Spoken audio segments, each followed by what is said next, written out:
So we're gonna try something completely different and out of my comfort zone, the 20 art styles challenge.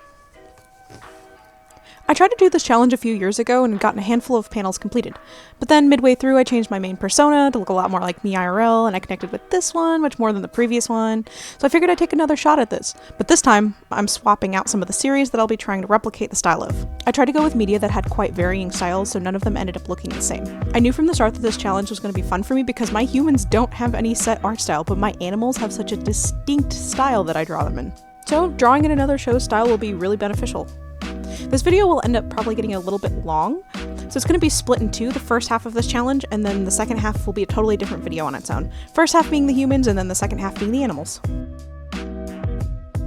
To start off the challenge, the first style of course had to be my own style. Ironically, I do not have a set style for any way that I draw humans, since most of the time I draw cats or other animals. And my animals I have pretty much down to a science. They have a recognizable style. Every time I draw a human, it looks completely different. It's like 6 different me's just sat in a room and thought of the general idea of what a person is supposed to look like. And over the years, I've also style mashed, but not to any specific artist or media. I just kind of go for it and it never really looks the same. So, that is also partially on me because I've never practiced or studied faces that much. I also should take my own advice and use a reference more often. Anywho, I had already made a sketch in Procreate a few months back that I yoinked and pulled into Side just because I liked the sketch and I didn't feel like making a whole new one. It still didn't turn out exactly the way I wanted it to, but it's got an overall style and feel for how I typically do my line work, colors, and rendering on a piece. The background is a painting I'd made a few years back, just because I also don't want to have to make a whole new background for this. The first up on the list is Gravity Falls. Not only are the characters in the show drawn in a pretty unique style, the series as a whole has this insanely cool overarching mystery feel. From the stylized backgrounds that are painted so well, to the world building around this small mysterious town. I love this entire series from the second I came across it. I got quite into it as well as it was coming out, and back in high school I even made my own replica of the journal.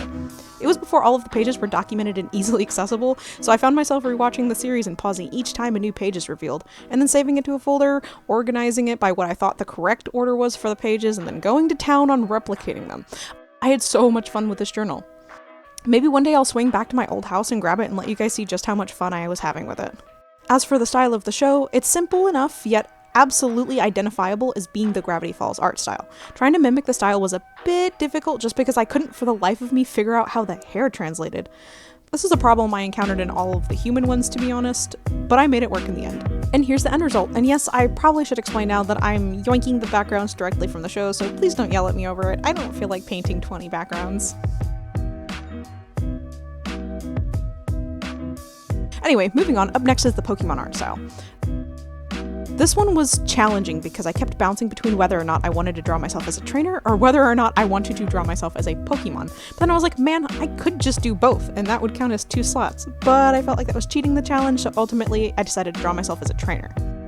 I had a lot of styles to choose from because over the years the anime's art style has varied a bit, with one of the most notable differences being the Sun and Moon series. It took on this fun, bubbly twist to the style, and I had a hard time deciding between this one, the manga style, and the original anime style. To channel nostalgia, I ended up attempting the original style, but could not for the life of me get it to look right, so I swapped over to the Sun and Moon style because things started falling into place. I guess it might just be because my art style is already more round and cartoony than anything, and the placements just felt correct anatomy-wise. It ended up also not really looking like the Sun and Moon art style either, so I guess it's a weird amalgamation of several Pokemon art styles.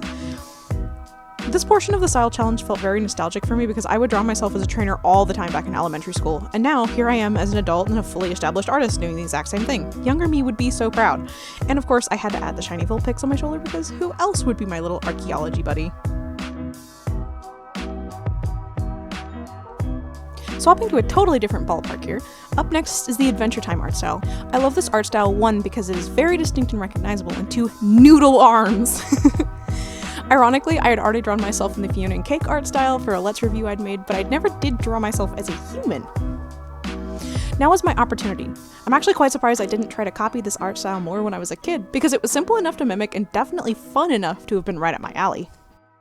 Actually, simplifying down to a cartoonish style was quite challenging because I'm having to figure out how to compress down important details to fit the style better. I keep finding myself trying to add details that were unnecessary, and it took away from the credibility of it still being in the Adventure Time art style. Some of the major changes I had to make were simplifying the checkers on the shirt, picking and choosing what accessories to show, and trying to make the hair into one solid uniform shape. Even though I simplified the piercings into just some dots of color, it still feels weird and clustered for an Adventure Time art style, so I might end up removing them sometime later. I just feel like my persona's naked without their piercings. It'll be alright. The end result is simple, silly, and very much so Noodle Army.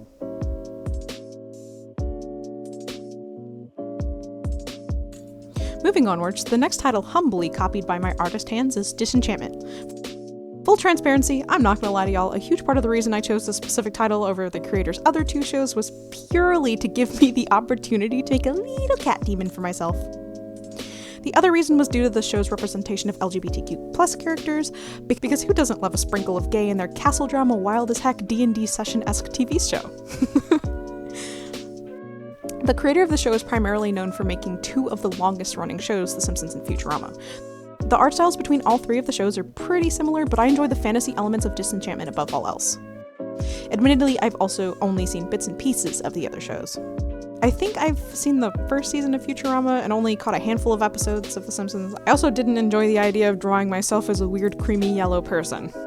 I'm not sure why, but that's always bugged the crap out of me even when I was younger. I think I enjoy the idea of being in a fantasy setting with a little cat demon over all else. One of the hardest things for this was getting the facial anatomy right, and it still feels a little bit wonky. Definitely recognizable upon first glance, but the little cat demon also helps with that too. Now I have my own little personal emotional support demon. I also had a hard time with whether or not my character's piercings were fitting to the style. I do feel like all the extra details clutter up the face a bit, but it isn't too distracting, so I left them in. I also had to change their clothes from a flannel to fit the universe of the show better, so I turned it into a cloak instead. The end result was really fun in my opinion.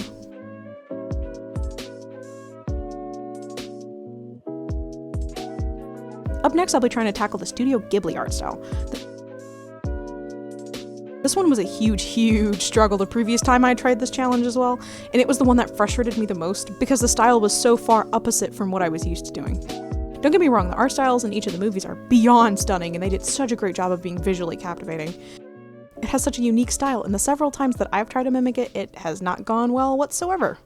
Admittedly, I still struggled very hard again this time around, and I think I worked for almost 3 hours getting the anatomy kind of right. The sketching phase was actually the most difficult. I also did not have too many heavier set characters to try and reference the anatomy off of, so the face ended up a little bit more narrow and small than intended. The eyes are also simple, but such a huge part of the Ghibli style. I had a hard time getting the sizing right on it too, so I had to go back in and adjust it a few times. I think I was really trying too hard to mimic the style, and my own style got lost in the process. Having to change everything the way I did made it feel like I wasn't even drawing my own character. I think I'm going to study the art style a bit more and try again in the future. Here's how it turned out.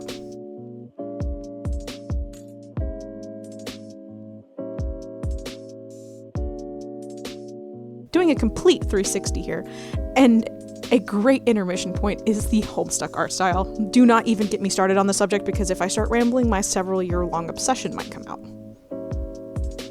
A brief summary is that Homestuck is one of the longest-running webcomics of its time, with hours upon hours of reading.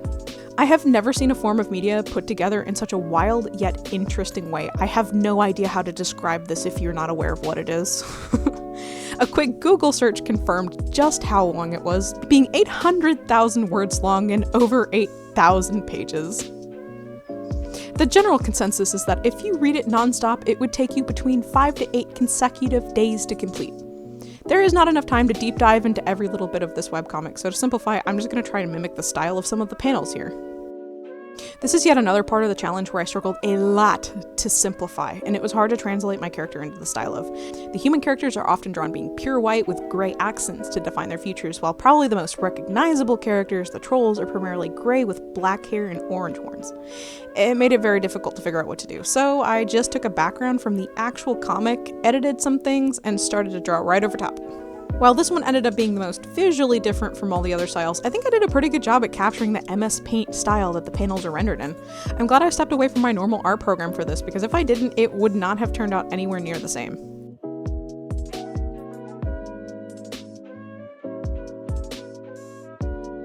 Next up, and moving on from pixel art, is the Steven Universe art style.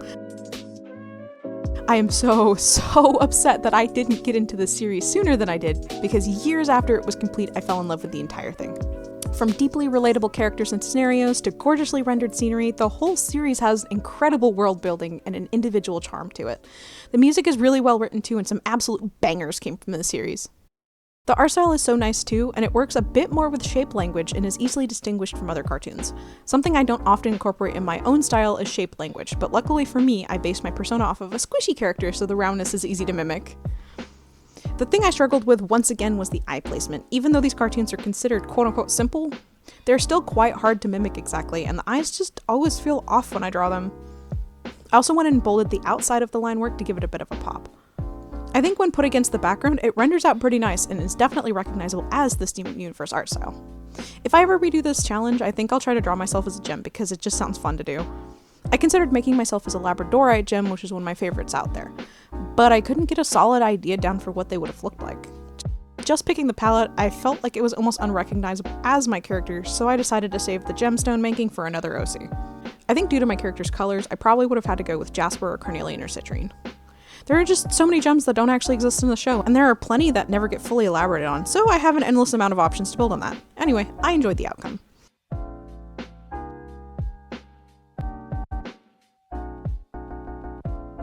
Moving down the list, we have Scott Pilgrim. I will actually be completely honest here that my only knowledge about this franchise is through the most recent Netflix animation, which is drawn in the original comic style. But this was one of the more highly recommended styles for me to mimic, and for a good reason too. I have a strong appreciation for 2D shows that are released, especially in an era where a large portion of things are 3D. 3D in itself can be wonderful, don't get me wrong, but I can't exactly include that into a 2D art style challenge. The comic style of this is rendered fantastic and is so stylistically interesting. The bold, sketchy outlines, the graininess, the simple color rendering makes it so fun. Each scene from this show has a vibe to it, even the fight scenes. It makes me want to read the original comics too, just to find out more about the lore and the universe of the series. I have a general idea of the storyline, but I want to read it for myself sometime.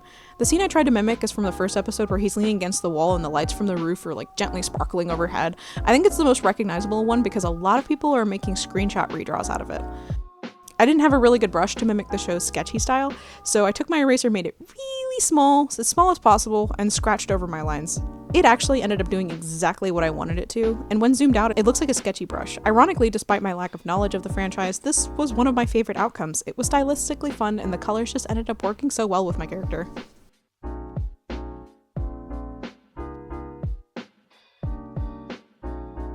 Next up is the Owl House art style. This is another visually stunning show. I really enjoyed watching it when it was airing. Not only is the representation in this show great too, the characters were all really personable and easy to love. King was my absolute favorite character for the longest time, and I even ended up picking up some of his mannerisms. He's just a little guy, and he has the best gremlin energy ever. Who wouldn't want to be like him? I was really far into the fan base for the show, but I never posted any of my work or stories online anywhere. A while back, I tried to make my own set of characters for the universe, but when there was this huge break in the final season, I stopped watching it and my brain went back to focusing on other things. I'm kind of sad that I lost the sketchbook that had a lot of information in it because I'm planning to rewatch the whole thing soon, and it would be fun to start building on my personal characters again, which in turn makes me want to start world building again. I considered if I wanted to make a little creature or even a palisman to go with my character, but I was so indecisive as to what creature I would want. I didn't want to go with a cat because Amity's palisman is a cat, so maybe a bug, I don't know.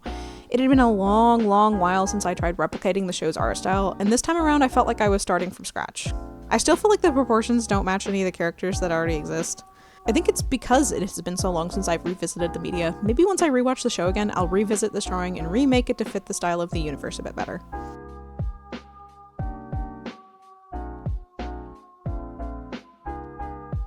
And the last show on the list is Total Drama Island.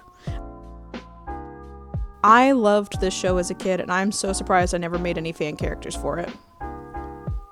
I know for a fact that I considered doing so, but I never executed the ideas. The show first aired in 2007, and I was 7 at that time, so little kid me didn't understand the concept of OCs. I do remember sitting down and trying to draw all of the characters though. I still have the sketchbook that was made in. A few years after it aired, I got really into the show due to the similarities to the show Survivor that put a bunch of people on an island and made them compete for their spots on said island.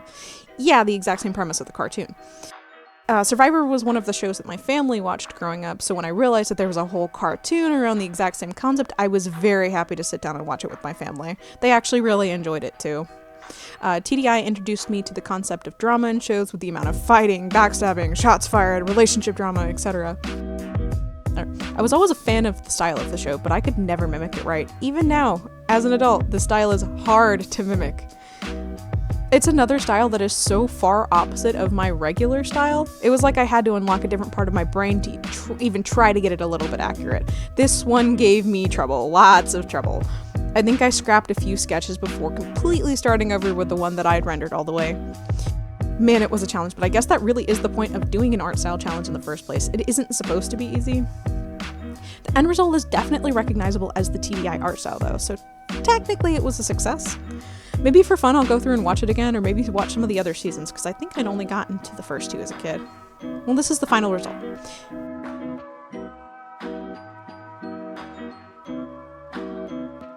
Anywho, this was the first half of the 20 art styles challenge. This took a lot longer to complete than anticipated, but it was definitely worth branching out and going out of my comfort zone to try and mimic so many different shows' styles. I had a hard time picking favorites. There will be a part 2 to this, which I'll try to mimic shows for the next half that have animals as the main focus. Part 1 is humans, part 2 will be animals. So keep an eye out for that.